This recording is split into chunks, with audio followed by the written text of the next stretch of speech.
There, what is going on? Hey there. So, it took me a while to find a spot to record this, but here we go. We're going to talk about this.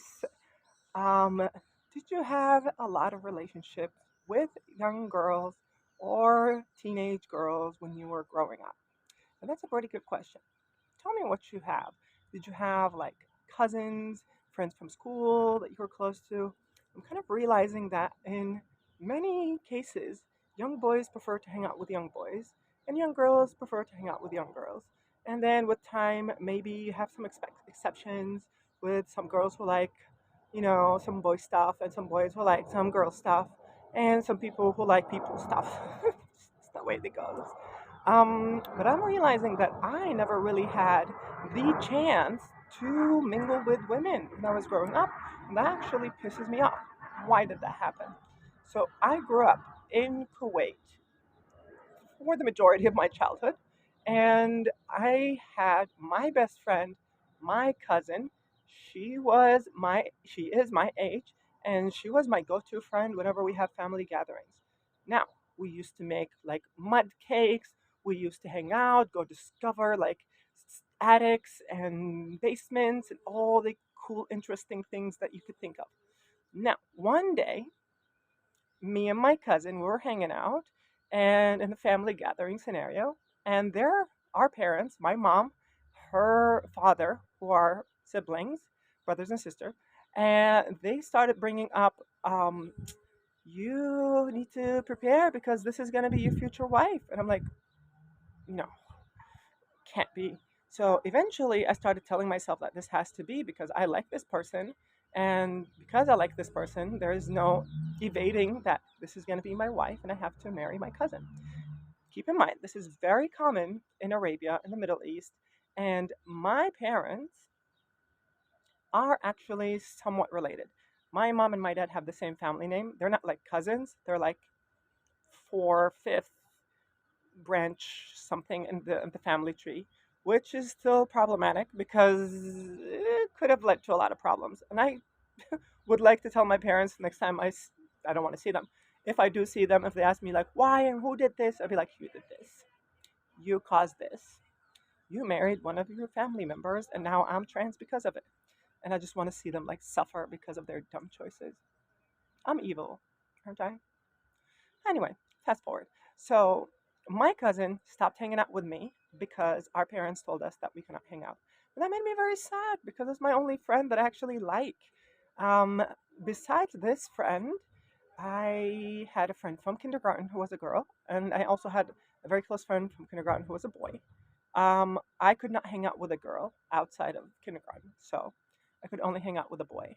Now, eventually, this also led to the same problem. Like me and this young girl, we hang out only at school. We could not have like play dates or stayovers, like nights. And it was now coming to me that it was, wow, this is so problematic because I did not really have any image representation of a woman beyond like after the age of 10. I have a sister, but also my sister and my mother literally avoided me when I turned 10, 11. And I remember asking my mother very peacefully for a hug, and my mother freaked out and, like, you don't get hugs. You need to be a man. Those are the emotions. And I think in her head, she was thinking, like, I'm trying to sexually harass her. Because in her head, as a Muslim woman, men are only thinking about sex.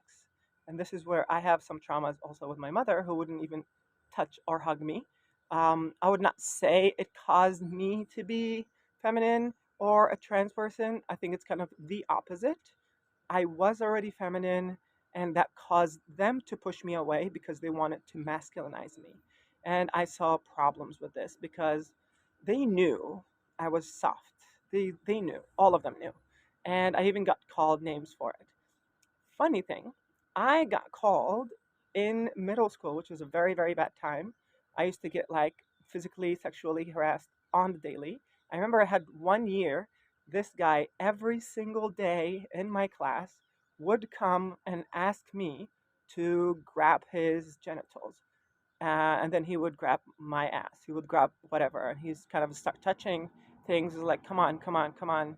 And because I'm like too gentle, I don't know what to do. I'm like, no. And then I'm pretty much up against a wall and he's right in front of me. Hands are everywhere. And I'm just like, I don't know what to do. I don't know what to do. And this led other people to kind of do the same thing, right? Um, Fast forward, I did not have any relationship with my mother or sister because in an Islamic Arabic world, you do not hang out with women. You're not supposed to hang out with women. So even if I wanted to, I was not allowed to, and they would avoid me, my mother and my sister. I haven't seen my mother with like makeup or like a wedding dress or my sister, literally.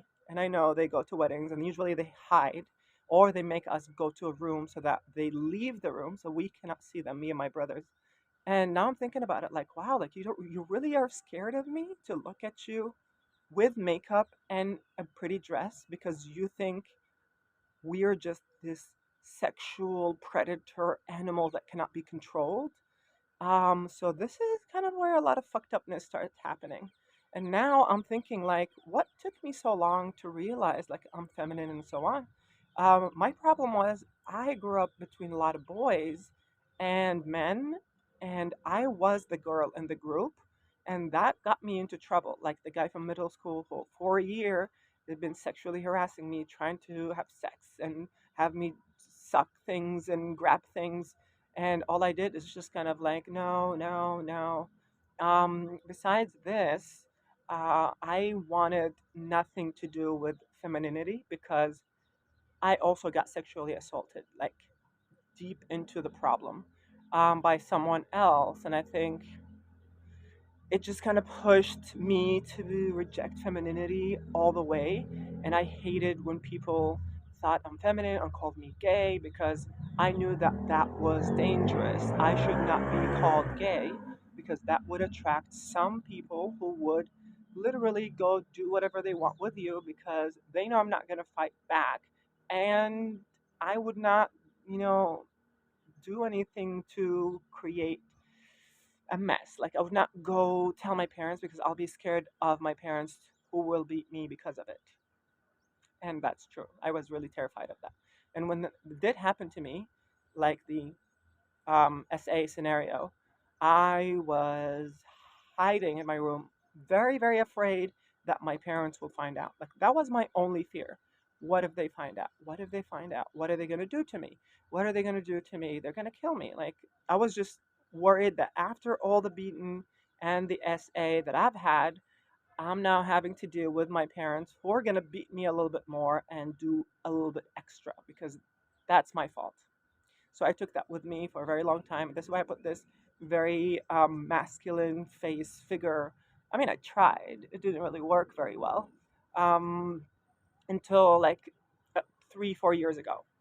And it's a bit sad because even though I'm taking HRT, I'm not really seeing anything because my vitamin D was very low. So I was not really getting any benefit of my HRT.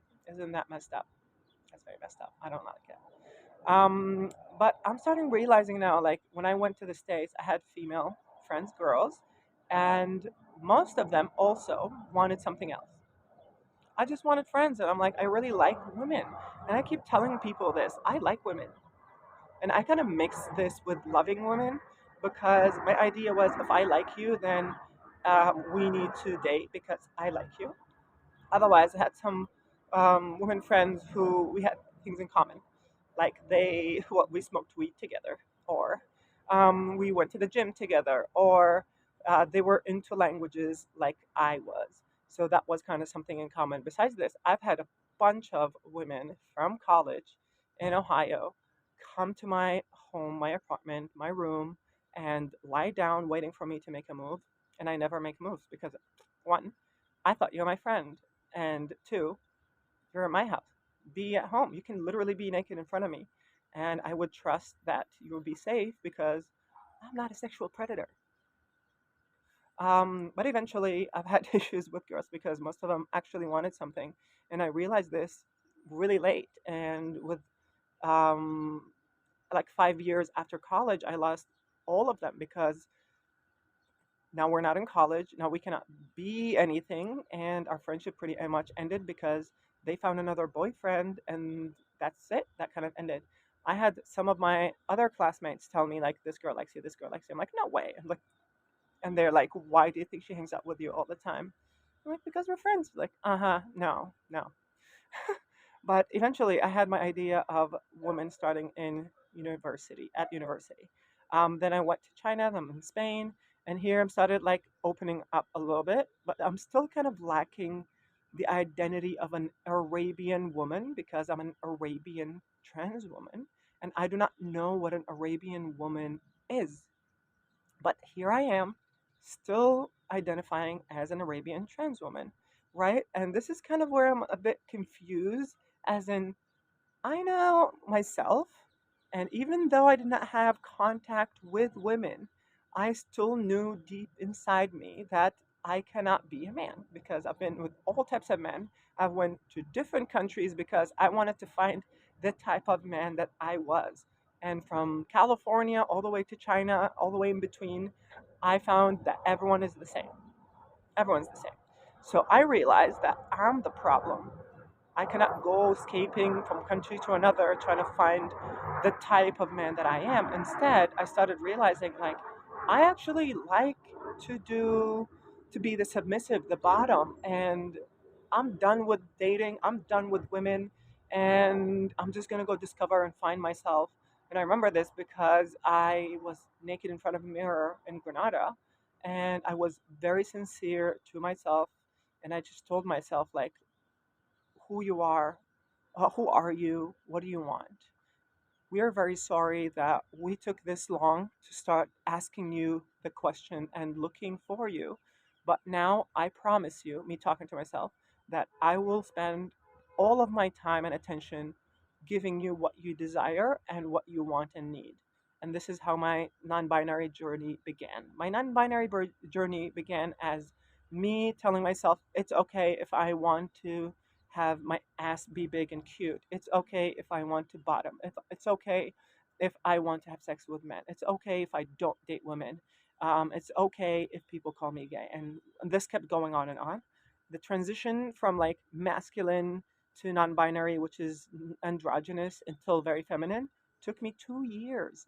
2 years. It was not just like I came out and I broke the chains and now I'm super femme. No, no, it was like I was unlearning all these things that I put on top of myself. I trained myself how to stop using my hands. I trained myself to lower my pitch so I can sound like a guy. And then I trained myself to use my posture down so that it looks a bit more masculine, right? Like I did these consciously because I got comments from girls that they thought I was gay. And I'm like, that cannot happen. Why? And some of them told me, and I'm like, all right, that's what I need to change. And eventually, I could not change it. I could not hide it, especially when I was excited. So when I was happy, when I was sad, when I was excited, like my hands move, my body, my voice, everything just go back to its natural form, which is a feminine form. So now here we are. I'm being myself. I do not really know what a woman is. I do not know what a stereotypical, prototypical woman is that I want to be. All I know is I want to be this, and I want to take the hormones to have my body change. I hate all of this here. I hate all those muscles. I'm not really very muscular. And I want my ass to get bigger. I want hips. I really do not care about the glutes. I want wide hips. I want to wear the dress and be very happy with myself. I don't do this for sex. I don't do this for dates, and I'm not doing this definitely to be liked and told that I'm cute by other people. I'm a very introverted person. All I care about is how I see myself in the reflection. And now I'm my own worst enemy because I'm just seeing myself and I'm like, oh my God, no, mm-mm. I don't know what we're doing. And this is why, like, these past couple of days, I was super depressed because now that the vitamin D is doing its job, it's actually pushing my muscles to inflate again because with the vitamin D deficiency, everything in my body was just dying. So I did not have muscle, I did not have hair, I didn't have nails. Now I'm realizing I'm full on estrogen with an anti androgen, and I'm taking all these supplements. So my body is actually breathing for once, but I'm not seeing the estrogen take over. I'm seeing that my muscles are getting bigger. And I read on ChatGPT that this happens because my muscles were just hungry. They were starving for energy. And also, I've been like constipated all the time. And also, this is a sign that my body is just so hungry for nutrients, and it did not get anything for the past 6, 7 months because of this vitamin D crap. I've been talking about vitamin D for like 2 episodes. Crazy shit. But what I'm realizing now is even though I did not have an idea of women, grew up with women, if I had an actual school that is mixed, because also I went to boys only school, that's how they work in Arabia. I could not go to school with girls. Girls go to schools with girls. Girls go to bathroom with girls. You will never have a chance to have a friend who is a woman in your life, except if your mom and sisters and maybe aunts and sometimes cousins are cool, which in my case they were not because my family was religious. Everyone was religious. No one should mix with anyone because that's bad. That's going to lead to orgies. That's what people think. Everyone thinks we're just going to have orgies. Crazy. Um, I wish I had interacted with more girls when I was growing up. I'm very lucky that I had my cousin, who was a girl, who was my best friend until like the age of 10. Literally, we do everything together. And she was taken away from me. She was taken away from me. And I'm realizing, even when I got back to them like 4 or 5 years ago, like when I was in the States, I was in China, and I got back, they wanted to make me marry her again. And I'm like, do you realize who I am? Even before I came out as trans, I'm like, I'm not this kind of person for this poor woman. Like, I'm a party person. I like music. This is a very innocent Muslim woman. Like, she did everything she was told. We will hate each other. She wants me to be religious. I want her to be non religious. And we will just hate and despise each other for the rest of our lives. And that's not fair. She should marry someone who is religious if that's what she wants. Sadly, she doesn't really have a choice because her father is religious. So that's how things go. Um, I'm just a little upset that I did not have that interaction. And I'm actually seeing all the negativity that got to me because it took me a very long time to realize that have I spent more time with girls and women, I would have known and I would have come out probably as gay and probably as trans directly much earlier. And it would save me a lot of trouble right now. Like, I'm okay. I'm happy with my life because I'm free. And I think there's an advantage for me growing up in Arabia as a male because I could leave the country. I was allowed to go study alone in a foreign country. My sister was not allowed to do that alone. She was older than me. My father would not let her travel to another country alone to study and come back, even though she was more religious than I am. But I think my parents also wanted to get rid of me because I was just like this very weird metal sheep, metal black sheep. Like I would, I was always straightening my hair, getting this like scene kid, like with this hairstyle. And I also had very tight jeans, and I would not wear makeup. I would have, but I know they would get me in trouble. But eventually, I think I was shaming the family and the image of the household. So it was kind of wise for them to get rid of me. That's what I think. And now that they realize it's real and I'm not coming back, they're trying to hunt me back down and drag me back and fix, reprogram me to be what they want. But it's too late. Like, I was never that person. I was a metalhead by the age of 13. Like, I was insanely into dark music, emo stuff. And I think the emo phase was the only phase where I could be feminine. And it was not really a problem because there were guys who are feminine in the emo scene kid scenario, right? So I was allowed in some sense. So they did not really suspect anything. Although I do think they suspected many, many things, but sorry, I'm not sorry. Anyway, I'm gonna have to go. I hope this is interesting. Tell me about your childhood. Did you have the chance to have girls or guy friends? If you did, who were your friends? The majority of them. Were they a mix? Were they guys? Were they girls? Even though now I could have friends with girls, I usually do not go for straight hetero cis people. Like, I do not like how some women interact. Like, it's so fake, how they just act so nice, but then nothing is there. It's like dead on the inside.